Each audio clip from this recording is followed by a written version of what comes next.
Let us turn next to day 27 in Russia's war on Ukraine. Ukraine's military claiming to have recaptured a key suburb this morning. Here is the map. It is marked right there, directly west of Kyiv. Control over that area has been going back and forth. If Ukrainian defenses can hold it, they could cut off Russian forces from a key highway. Now, we have no pictures from there yet, but we do have new images that show the fighting around the capital today. These satellite photos showing the suburbs that have been seeing heavy fighting for weeks. Maxar Technology says the images were captured yesterday, and they show the aftermath of fighting for Irpin.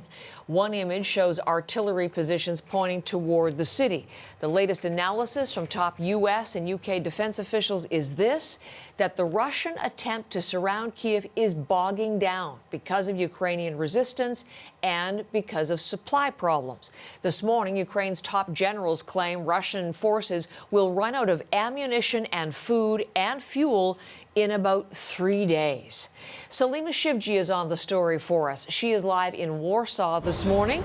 And there is Salima right at a train station where refugees are arriving from Ukraine. And we're going to talk about that in just a moment.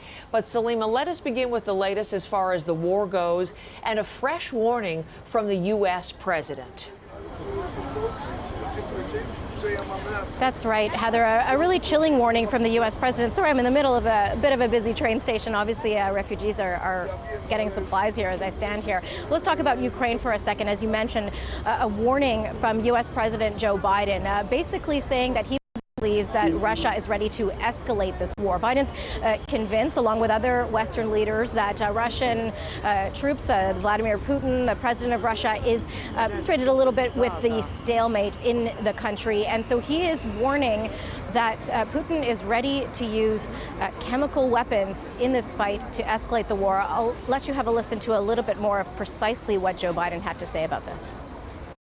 His back is against the wall, and he's talking about new false flags he's setting up, including he's asserting that we, America, have biological as well as chemical weapons in Europe.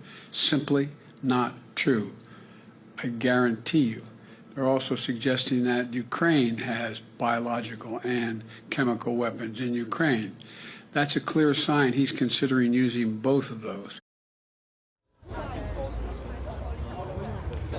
So very much a warning from Joe Biden, and what that would do is really unfathomable to what was already happening on the ground in Ukraine. As you mentioned, the city of Kyiv has intense fighting in the suburban outskirts of that city, as that capital is, of course, bracing for more Russian attacks. Mariupol as well, the besieged city, really in a tense waiting game.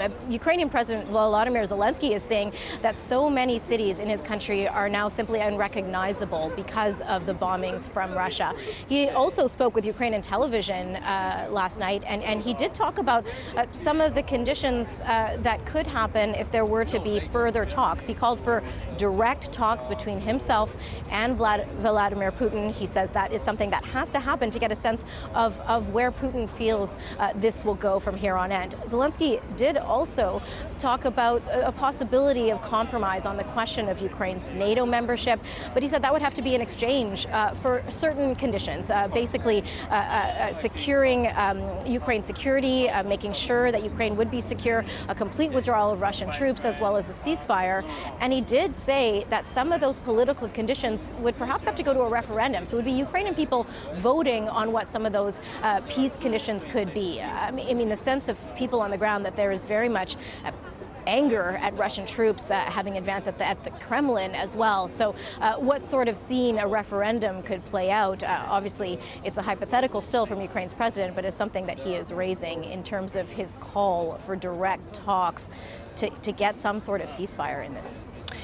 Salima, let's talk about the humanitarian crisis, as you've mentioned, and I did too. You're right there at a train station. Those are people who have comparatively the good fortune to be able to escape to safety. More than 2 million people now into Poland. But we know the situation in, for example, Mariupol is dire and getting worse. Can you talk about what are the latest conditions that we're hearing there? Yeah, well, obviously we heard about that ultimatum yesterday that Ukraine flatly rejected. And now it's just a bit of a tense waiting game for so many of those people. It's estimated some 300,000 citizens are trapped in that besieged city of Mariupol. Honestly, the conditions, the little information that we have trickling out from there, they just sound horrific. The people are starved of food, there's no water, there's no power. And the question is whether they will able to get out. Is it worth trying to flee to get out? Because there have been calls repeatedly and again today from Ukrainian officials for there to be a humanitarian corridor set up so that civilians can get out safely and so that supplies can get in to help those who are trapped there. There, of course, has been no response on that, and the humanitarian corridors have not gone according to plan in a lot of instances in this war. So calls again for some sort of corridor to get help to the besieged city of Mariupol. As you mentioned, of course, so many people are trying to flee Ukraine. More than 2 million have come here to Poland. Many of them end up here at this train station here in Warsaw, which is dealing with an influx of some 300,000 newly arrived Ukrainians, sort of a city that's just struggling, like many others in Europe, but struggling as a hub to take care of all of these refugees. You can see volunteers handing out food to people who have just stepped off of trains.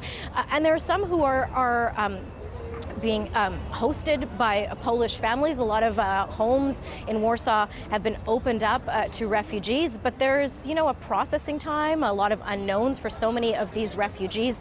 And I did speak to one of them yesterday, and she was just talking about where she's at right now, the feeling that she has of being welcomed into a home of a Warsaw couple. Take a listen. This is not about only care. I would say that they have also, for now, a little fear, because they are at the closest country to ours that is taking the war who is in the war now. So that is a sense we're getting from, some refugees. There is that sense of where does this go next, what happens next, and you get that from people here in Poland as well, as they're, heaving under the strain of so many refugees and just trying to help as best they can.